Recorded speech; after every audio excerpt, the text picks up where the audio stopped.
El ser y el universo. Si el universo es el producto del equilibrio entre fuerzas que se oponen, y si el hombre para estar bien y ser mejor tiene que estar en armonía con ese universo, entonces cualquier dolor o enfermedad que se manifieste en el cuerpo es producida por un desequilibrio entre el ser y el universo. La medicina tradicional china es la ciencia que busca regresar al hombre a ese estado de equilibrio y armonía con la naturaleza. Para los chinos, el cuerpo era como un universo en miniatura. Cada parte del cuerpo correspondía a un elemento del mundo. Por ejemplo, la cabeza era el cielo y los pies, la tierra. Los brazos y las piernas eran las 4 estaciones. La respiración era el viento y la sangre, la lluvia. Para estar sano, todas estas fuerzas debían combinarse en armonía. Para ello, los médicos usualmente recurrían a extractos de hierbas, frutas, granos o minerales, pero muchas veces preferían la acupuntura. Ellos creían que clavando estas finas agujas en la piel, captarían las fuerzas cósmicas y las transmitirían a través de ellas al paciente, ayudando así a reorientar la energía dentro del cuerpo. Como la armonía con la naturaleza era crucial para el bienestar, ellos proyectaban en el diseño de los jardines la construcción de un microcosmos ideal. El arte de construir jardines era el delicado encanto de combinar plantas, flores, agua y animales para la conjunción de la armonía entre el hombre y la naturaleza. La escritura. A, B, C, D. Cada letra de nuestro abecedario corresponde a un sonido. La combinación de sonidos determina un objeto. Por ejemplo, si yo digo pájaro, ahora, ¿en qué se parece esto con esto? Bueno, en nada, ¿cierto? Los chinos plantearon su escritura de una manera radicalmente diferente a la nuestra.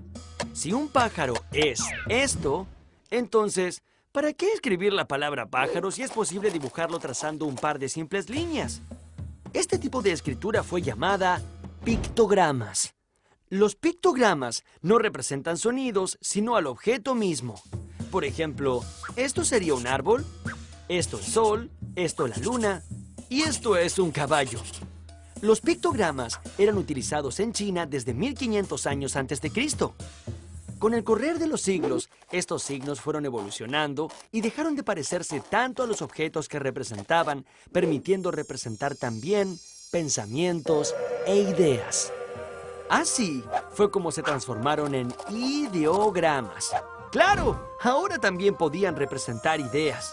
En la actualidad, la escritura china tiene más de 20.000 ideogramas. ¡Uf! ¿Cuántas ideas que tienen estos chinos? ¿Han notado que cada ideograma es bellísimo? Es que la escritura china era un arte. Quizás tan importante como los cuadros que pintaban los artistas. Tanto el escritor como el pintor buscaban lo mismo. A través del trazado de líneas sobre el papel de arroz, procuraban captar la esencia o el espíritu mismo de las cosas. Los inventos. Disculpe, ¿me podría indicar si falta mucho para el Polo Norte? No, el Polo Norte ya pasó hace rato. Si no fuera por los chinos que inventaron la brújula, esto hubiera pasado muchas veces.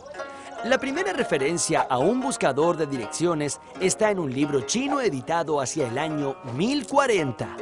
En él se describe una aguja imantada sobre un trozo de bambú que flotaba en un recipiente con agua. Es que los metales que adquieren la propiedad de los imanes siempre apuntan hacia el norte. Los chinos inventaron el papel. Y como si fuera poco, también inventaron un sistema para imprimir tinta sobre él. O sea, la primera imprenta. Los chinos fueron realmente muy ingeniosos e inventaron muchísimas herramientas y elementos técnicos y científicos. Por ejemplo, inventaron la pólvora. Esta sustancia compuesta por una mezcla de salitre, azufre y carbón vegetal fue utilizada en un principio para fabricar bellísimos fuegos artificiales. Ellos creían que así ahuyentarían a los espíritus de la noche. Pero quizá el descubrimiento que más sorprendió al mundo lo hicieron los gusanos. Nadie sabe cómo, pero hace más de 5.000 años los chinos descubrieron que cada uno de nosotros, justo antes de convertirnos en mariposa, hacíamos un capucho con un único y delgadísimo hilo enroscado que llegaba a medir casi 1 kilómetro de largo y que pesaba menos de 1 gramo. Muchas gracias, señor gusano. Este era el hilo de la seda, que era desenroscado pacientemente por las mujeres chinas y con él elaboraban una tela liviana, suave y muy delicada. Tan especiales eran las prendas hechas con seda que a ellas se les adjudicaba un valor mágico. Durante siglos, los chinos mantuvieron el secreto acerca de la fabricación de esta enigmática tela. Esto les permitió hacerse muy famosos y esa fama dio vueltas por todo el mundo. La ruta de la seda. En el año 138 a.C., el emperador Wu de la dinastía Han envió un embajador al encuentro de los pueblos de Occidente. Este salió de la capital del imperio en dirección oeste junto con escoltas y un centenar de comerciantes chinos.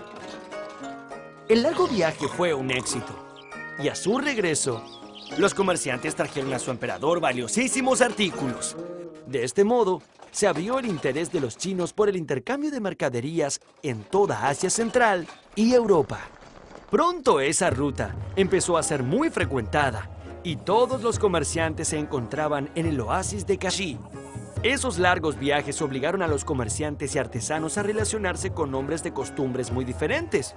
Los romanos se sintieron tan impresionados por esa tela que la compraban a precio de oro. Desde ese momento, la ruta pasó a ser conocida como la Ruta de la Seda. A mediados del siglo XIII, en plena Edad Media, el mundo conocido por la cristiandad no iba mucho más allá del actual Oriente Medio.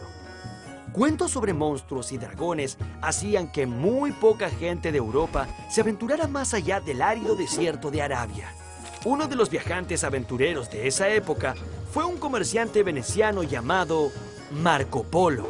Él decidió emprender el larguísimo viaje de un extremo al otro de la famosa Ruta de la Seda.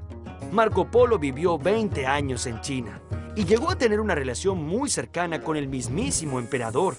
Cuando volvió a Europa, dictó un libro que apasionó a los europeos. En él, había intentado describir a la civilización con la que había convivido la mitad de su vida. En su lecho de muerte, su familia pidió a Marco que confesase si había mentido en sus historias sobre China. Marco se negó e insistió.